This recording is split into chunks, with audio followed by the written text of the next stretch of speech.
ಶಿಕಾರಿಪುರದಲ್ಲಿ ಸಂಘಟನಾ ಪರ್ವ ಸಮಾಲೋಚನಾ ಸಭೆ ಹಾಗೂ ಬೂತ್ ಸಮಿತಿಯ ಹಾಲಿ ಅಧ್ಯಕ್ಷರುಗಳಿಗೆ ಮತ್ತು ಪದಾಧಿಕಾರಿಗಳಿಗೆ ಅಭಿನಂದನಾ ಕಾರ್ಯಕ್ರಮ ನಡೆಯಿತು.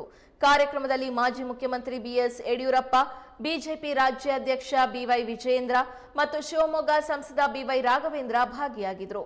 1,000ಕ್ಕೂ ಅಧಿಕ ಜನರು ಕಾರ್ಯಕ್ರಮದಲ್ಲಿ ಪಾಲ್ಗೊಂಡಿದ್ದರು. ಸಭೆ ಉದ್ದೇಶಿಸಿ ಮಾತನಾಡಿದ ಬಿಜೆಪಿ ರಾಜ್ಯಾಧ್ಯಕ್ಷ ಬಿವೈ ವಿಜಯೇಂದ್ರ, ಕಾಂಗ್ರೆಸ್ ಸರ್ಕಾರದ ವಿರುದ್ಧ ಆಕ್ರೋಶ ಹೊರಹಾಕಿದರು. ವಕ್ಫ್ ಮೂಲಕ ರೈತರಿಗೆ ಬರೆ ಇಳಿಯುವ ಕೆಲಸ ಕಾಂಗ್ರೆಸ್ ಮಾಡಿದೆ. ಬಿಜೆಪಿ ಸರ್ಕಾರ ರೈತರ ಪರ ನಿಲ್ಲಲಿದೆ ಎಂದು ಭರವಸೆ ನೀಡಿದರು.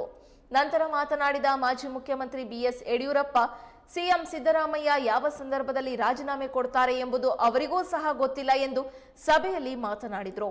ವಿಚಿತ್ರವಾದ ಪರಿಸ್ಥಿತಿ ರಾಜ್ಯಕ್ಕೆ ಎದುರಾಗಿದೆ ಎಂದಿದ್ದಾರೆ. ಹಿರಿಯ ಬಿಜೆಪಿ ಪಕ್ಷದ ಕಾರ್ಯಕರ್ತರಿಗೆ ಸನ್ಮಾನ ಮಾಡಿ ಅಭಿನಂದನೆಯನ್ನ ಈ ಸಂದರ್ಭದಲ್ಲಿ ಸಲ್ಲಿಸಲಾಯಿತು. ಸಾಮೂಹಿಕವಾಗಿ ನಾವೆಲ್ಲರೂ ಆಗಲ್ದೇ ಇರಬಹುದು, ಆದ್ರೆ ಸಾಮೂಹಿಕವಾಗಿ ಇವತ್ತು ನಮ್ಮ ತಾಲೂಕುಗಳಾಗಿರ್ತಕ್ಕಂಥ ಎಲ್ಲ ಅಭಿವೃದ್ಧಿ ಕೆಲಸಗಳ ಪರಿಣಾಮವಾಗಿ ಇಡೀ ನಮ್ಮ ಶಿಕಾರಿಪುರ ತಾಲೂಕು ಇವತ್ತು ಆರ್ಥಿಕವಾಗಿ, ಶೈಕ್ಷಣಿಕವಾಗಿ ಎಲ್ಲಾ ಕ್ಷೇತ್ರದಲ್ಲೂ ಅನುಕೂಲ ಆಗಿ ಇವತ್ತು ನಮ್ಮ ತಾಲೂಕಿನಲ್ಲಿ ರೈತಾಪಿ ಜನ ವರ್ಗ ಎಲ್ಲರೂ ಕೂಡ ಇವತ್ತು ನೆಮ್ಮದಿಯಿಂದ ಇದ್ದಾರೆ ಅನ್ನೋದನ್ನು ಕೂಡ ನಾವು ಈ ಸಂದರ್ಭದಲ್ಲಿ ಸರಮಾಲೆನೆ ಸುತ್ತಕೊಂಡಿದೆ. ಯಾವ ಸಮಯದಲ್ಲಿ ಸರ್ಕಾರ ಮುಖ್ಯಮಂತ್ರಿ ರಾಜೀನಾಮೆ ಕೊಡಬೇಕಾಗುತ್ತೋ ಗೊತ್ತಿಲ್ಲ. ಆ ರೀತಿಯ ಒಂದು ವಿಚಿತ್ರವಾದ ಪರಿಸ್ಥಿತಿ ಇದ್ದು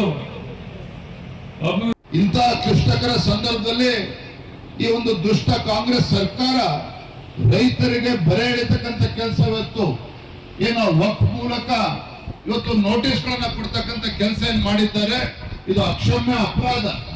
ಇದರ ವಿರುದ್ಧ ರೈತರ ಪರವಾಗಿ ನಾವು ಇದ್ದೇವೆ. ರೈತರ ಒಂದಿಂಚು ಜಮೀನನ್ನು ಕೂಡ ನಾವು ತೆಗೆದುಕೊಳ್ಳೋದಕ್ಕೆ ಬಿಡೋದಿಲ್ಲ. ಆ ರೈತರಿಗೆ ಒಂದು ಅಭಯವನ್ನ ಕೊಡ್ತಕ್ಕಂಥ, ಧೈರ್ಯ ಕೊಡ್ತಕ್ಕಂಥ ಕೆಲಸ ಒಂದು ರಾಜಕೀಯ ಪಕ್ಷವಾಗಿ ಭಾರತೀಯ ಜನತಾ ಪಾರ್ಟಿ ನಾವು ಯಶಸ್ವಿಯಾಗಿ ಮಾಡಲೇಬೇಕಾಗಿದೆ. ಪುನರ್ರಚನೆ ಮಾಡ್ತಕ್ಕಂಥ ಸಂದರ್ಭದಲ್ಲಿ ಅಂತ ಒಬ್ಬ ಸಕ್ರಿಯ ಯುವಕರನ್ನ ಗುರುತು ಮಾಡಿ ಅವ್ರಿಗೆ ಪಕ್ಷದ ಜವಾಬ್ದಾರಿಯನ್ನ ಕೊಡಬೇಕಾಗಿರ್ತಕ್ಕಂಥ ಕೆಲಸ ನಿಮ್ಮೆಲ್ಲರ ನೇತೃತ್ವದಲ್ಲಿ ಇವತ್ತು ಆಗಬೇಕಾಗಿದೆ. ಯಾವ ಕಾರ್ಯಕರ್ತರಿಗೆ ಪಕ್ಷದ ನಿಷ್ಠೆ ಇದೆ, ಯಾವ ಕಾರ್ಯಕರ್ತರಿಗೆ ಸಂಘಟನೆ ಬಗ್ಗೆ ಆಸಕ್ತಿ ಇದೆ, ಯಾವ ಕಾರ್ಯಕರ್ತರಿಗೆ ಸಮಯ ಕೊಡ್ತಕ್ಕಂಥ ಒಂದು ಮನೋಭಾವನೆ ಇದೆ, ಯಾವ ಕಾರ್ಯಕರ್ತರಿಗೆ ಎಲ್ಲ ವರ್ಗದ ಜನರನ್ನ ವಿಶ್ವಾಸಕ್ಕೆ ತೆಗೆದುಕೊಂಡು ಹೋಗ್ತಕ್ಕಂಥ ಒಂದು ಮನಸ್ಥಿತಿ ಇದೆ, ಅಂತ ಕಾರ್ಯಕರ್ತನ ಗುರುತು ನಾಯಕರಾಗಿರ್ತಕ್ಕಂಥ ಶಿಕಾರಿಪುರ ತಾಲೂಕಿನ ತಲೆಮಟ್ಟದಲ್ಲಿ ಪಕ್ಷ ಕಟ್ಟುವಂತ ಹಿರಿಯ ನಾಯಕರು ಎಸ್ ಪದ್ಮನಾಭ ಭಟ್ರು ಕೂಡ ವೇದಿಕೆ ಬರ್ತಾ ಇದ್ದಾರೆ. ಅವ್ರು ದಯಮಾಡಿ ಬರಬೇಕು.